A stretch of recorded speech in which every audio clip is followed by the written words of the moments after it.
বন্ধু যে কাছের মানুষ, আর আল্লাহ হচ্ছে আমাদের সবচেয়ে কাছে, যদি আমরা বুঝতে পারি বিষয়টা।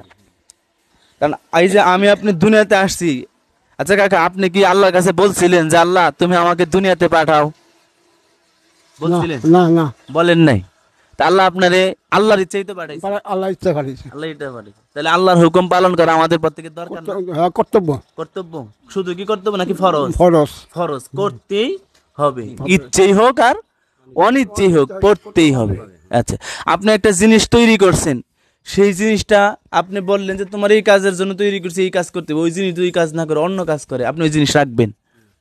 কিন্তু দেখেন আল্লাহ কিন্তু ঠিকই আমাকে আপনাকে যে কারণে সৃষ্টি করেছেন, আল্লাহ বলছেন মা খালাকতুল জিন্না ওয়াল ইনসা ইল্লা লিয়াবুদুন, আমি মানুষ এবং জিন জাতিকে সৃষ্টি করছি আমি আল্লাহর ইবাদত করার জন্য। কিন্তু মানুষ এই আল্লাহর ইবাদত বাদ দিয়ে আল্লাহরে ভুলে গেছে। ভুলে গেছে না? যেমন আজকে ফজরের নামাজ তো সবারই উচিত ছিল পড়া, কিন্তু আমরা কয়জন পড়তে পারছি? মসজিদে গেলে ফজরের সময় খুঁজে পাওয়া যায় না। তো যাই হোক, আমি আপনাদের কাছে যে ছোট ছোট কিছু প্রশ্ন করি, সেটা হলো যে আমাদের প্রথম নবী তার নাম কি? হ্যাঁ, আমাদের প্রথম নবী তার নাম কি?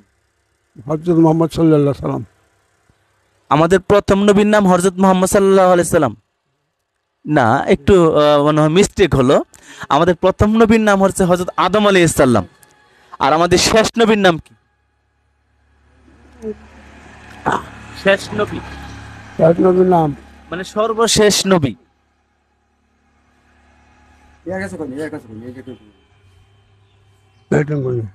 মানে নেই? খারাপ না কোনতে, খারাপ না কোনতে। খারাপ লাগছে? আচ্ছা, আমি মনে করে দিচ্ছি, সেটা হচ্ছে হযরত মুহাম্মদ সাল্লাল্লাহু আলাইহি সাল্লাম হচ্ছে আমাদের শেষ নবী। ও সহজ প্রশ্ন না? এগুলো আমাদের প্রত্যেকে জানা দরকার। হ্যাঁ, যাই আলহামদুলিল্লাহ। এই কাকার কাছে আসি।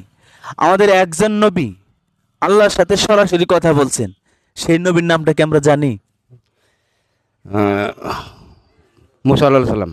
মাশাআল্লাহ, হযরত মুসা আলাইহিস সালাম তো সালাম আল্লাহর সাথে কথা বলছেন। কোন পাহাড়ে যে কথা বলছেন মনে আছে? উহুদ পাহাড়, যে উহুদ পাহাড় নাকি তুর পাহাড়? তুর পাহাড়, জি জি জি জি।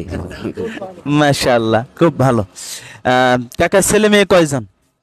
দুই ছেলে দুই মেয়ে। দুই ছেলে দুই মেয়ে। দুই মেয়ে। জি। ছেলেরা কি নামাজ পড়ে? ছেলের তো বাইরে থাকে, তো ওই সময় তো পরে সৌদি থেকে তো পরে নামাজ। আলহামদুলিল্লাহ। তো বাবা হিসেবে আপনি এই দেশ থেকে খোঁজ খবর নিবেন, কারণ আপনার তো দায়িত্ব, তাই না? তাহলে আমি আপনার কাছে আরেকটা প্রশ্ন করি। আমরা নামাজ পড়ি, নামাজের মাধ্যমে আমরা রুকুতে যে একটা ছোট্ট একটা দোয়া আছে, এই দোয়াটা কি? হ্যাঁ, এই যে কইতে ভাইয়া, সুবহান রাব্বিল আলা, সুবহান রাব্বিল আলা, সুবহান রাব্বিল আলা, রুকুতে হ্যাঁ হ্যাঁ, সুবহান রাব্বিল আজিম, সুবহান রাব্বিল আজিম, সুবহান রাব্বিল আজিম। মাশাআল্লাহ।